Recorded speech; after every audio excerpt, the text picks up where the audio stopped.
Hello guys, কেমন আছেন? আশা করি ভালো আছেন। আমি একটা নতুন ব্লগ করতেছি। আমার মেয়ের নাম মিষ্টি। সে এখন বলবে। বলো। নমস্কার। নমস্কার। বাপ্পি কোথায়? বাপ্পি কাছে। মা কোথায়? মা কোথায়? বাবা কোথায়? বাবা কোথায়? তুমি কোথায়? তুমি কোথায়? আমি কোথায়? তুমি কি খেয়েছ?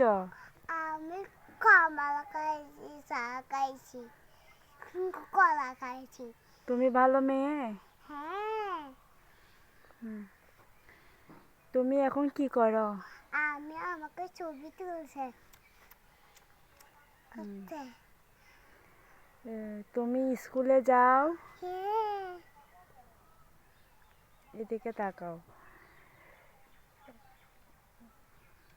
বলো। নমস্কার। মা না, পাপ্পি কোথায়? পাপ্পি কোথায়? মা কোথায়? মা কোথায়? ওই পাপ্পি কোথায়? না, বাবা আমি কোথায়? আমি ব্যাগ বিক্রি করি। তুমি কি করো? আমি ব্যাগ বিক্রি করি। যদি আমার এই ভিডিওটি ভালো লেগে থাকে তাহলে লাইক, কমেন্ট, শেয়ার দিয়ে আমার পাশে থাকবেন।